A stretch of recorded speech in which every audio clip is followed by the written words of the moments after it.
बाप मंत्री रहेगा, बेटा एमएलसी रहेगा, तो हम जाना करिए। एमएलसी हमारी पार्टी के एक सामान्य कार्यकर्ता, जिसके पास घर नहीं है, जिसके पास मोटरसाइकिल नहीं, जिसके पास साइकिल नहीं, उसको हम लोगों ने एमएलसी बना करके उत्तर प्रदेश के बड़े सदन में भेजने का काम किया।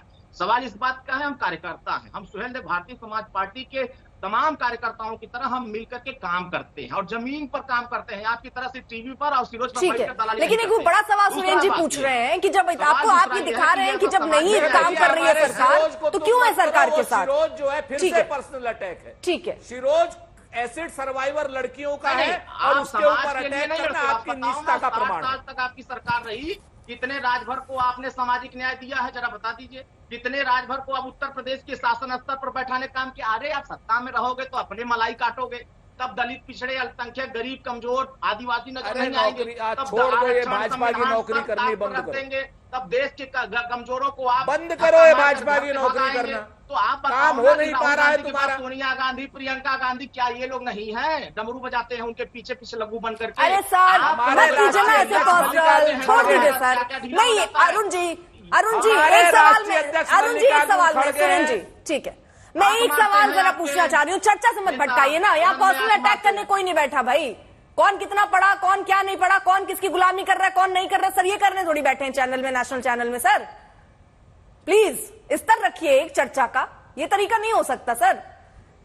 नुक्कड़ में हम लोग बैठ के नहीं चर्चा कर रहे हैं सर, नेशनल टीवी पे बैठे हुए।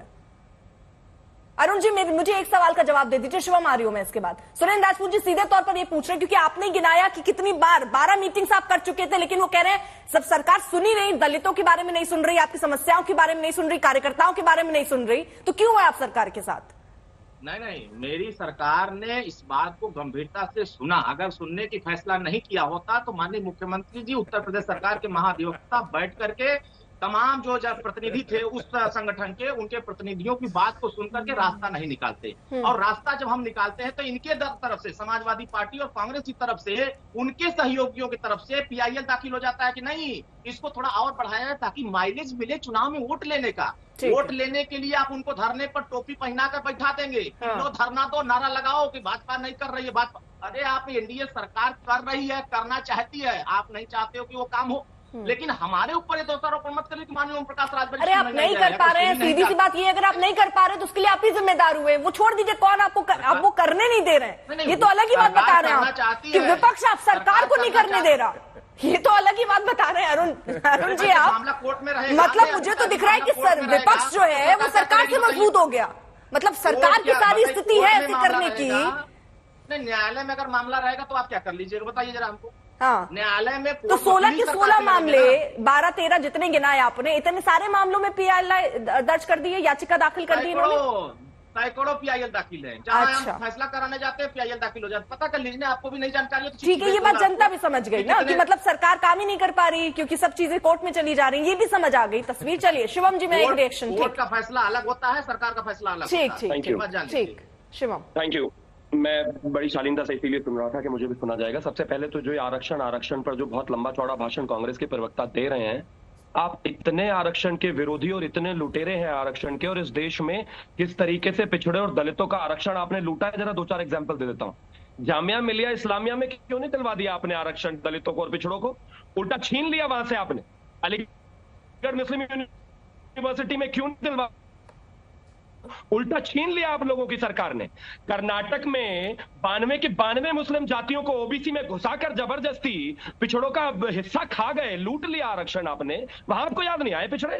4% तेलंगाना में आरक्षण देकर मुसलमानों को और पिछड़ों का आरक्षण घटा दिया, वहां आपको पिछड़े याद नहीं आए? जब आयोग हुआ, 1.25 घंटे की स्पीच है राजीव गांधी की मंडल कमीशन के खिलाफ, भाषण दे रहे हैं आप यहां पर बैठ करके, हम इतना आरक्षण देंगे, इतना आरक्षण। अरे आरक्षण खाने वाला अगर कोई है तो कांग्रेस है भाई। सबसे ज्यादा आरक्षण इस देश में अगर किसी ने खाया तो आपने खाया है।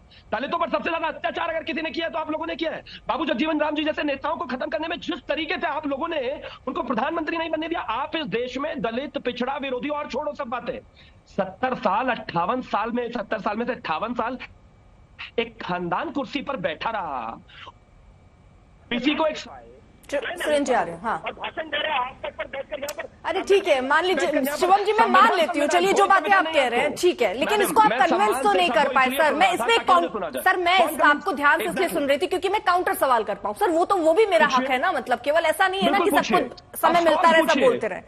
आपकी ये मैं सारी बात मान लेती हूँ, जिस तरह आपने गिना दिया कि ये धुर विरोधी हैं, इन्होंने किसी ने दलित के लिए नहीं किया, हम ही सबसे बुलंद परचम लहराते रहे। लेकिन मुझे आप आंकड़ों में, क्योंकि देखिए जाटव जो है वो 25% इंडिया के साथ गए तो 24% एनडीए के साथ गए, और इनको गेन जो हुआ 19% का गेन हुआ है और आपको सिर्फ 6% का। सर आप जनता तक वो बात नहीं पहुंचा पाए, आप ये नहीं साबित रख पाए, नहीं कर पाए कि हमने दलितों के लिए कितना काम किया।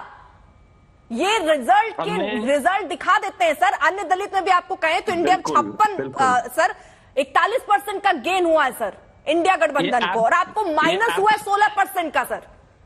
एकदम उल्टा नैरेटिव है। मैं कहता हूं कि हम दलितों को और इस देश के हर वर्ग को कन्विंस कर पाए तो हम सरकार में हैं।